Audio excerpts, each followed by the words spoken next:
सुसंवाद charitable trust आनुकूल्य युव सदन बा जो भली भाव में मॉक पार्लियामेंट करा जाए ताकू दीर्घ 4 दिन धरी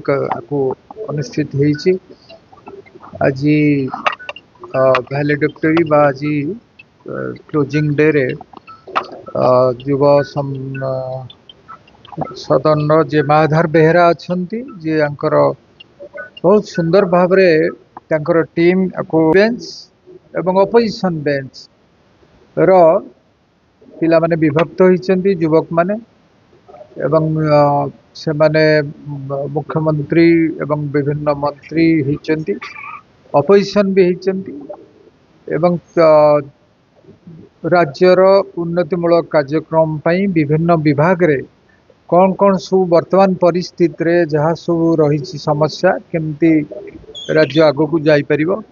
सेतिपई विभिन्न प्रकार आलोचना होउची। बहुत सुंदर लगुच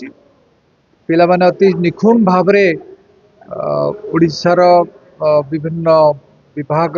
उन्नतिमूलक कार्यक्रम वक्तव्य को सुंदर भाव उपस्थापन करुचंती। आगामी दिन रे जो भारत गोटे युवक मानकर देश यूथ कंट्री एवं सेमानंकु नेतृत्व दवा पई जो आह्वान सृष्टि होईची निश्चित भाव याकू धन्यवाद जनईबी जो प्रयास करिसेंती। विगत दिन मानकरे कॉलेज बा यूनिवर्सिटी निर्वाचन रु विभिन्न छात्र छात्री माने आसुथिले कैरियर करथिले एवं मु आशा करिबी से भली भाव रे तार आवश्यकता भी रही कॉलेज निर्वाचन यार आवश्यकता भी रही से भी छात्र छात्री माने विभिन्न प्रकार नेतृत्वर तालीम पाई पारा थांती। तेणु ये जो युव सदन होती मु आशा करी युवक माने एथुरु शिखिबे जेतेबेले आज युवक माने विभिन्न विपदगामी होउचंदी एथिरे गोटे भारी कंस्ट्रक्टिव वे रे राज्य गठन पई जो कार्यक्रम टी करिसेंती मु धन्यवाद देवी एवं आशा करी ओडिशा ये युवक युवती मानक हाथ रे निश्चित भाव रे सठिक रहिबो एवं नेतृत्व आगामी नेतृत्व पई एमाने मध्य नवा पई सक्षम बोली मु सुदबोध करूछि। Laddu Gopal Mahapatra founder of Algo Finser निश्चिंत भाव में युव सदन जो चली यहाँ गोटे श्रेष्ठ प्रोग्राम कारण दीर्घ वर्ष धरी ये सब कार्यक्रम हो पार नाला युवक मैंने किपर राजनीति से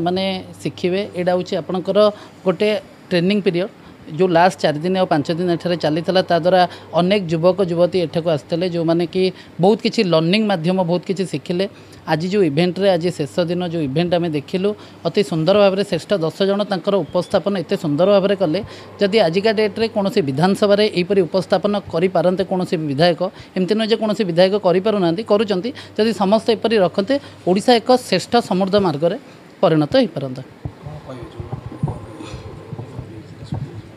राजनीति जदि तृणमूल स्तर राजनीति गोटे स्वतंत्र कोर्स होता कि स्कूल पिला माने पाठ पढ़ते राजनीति उपरे से माने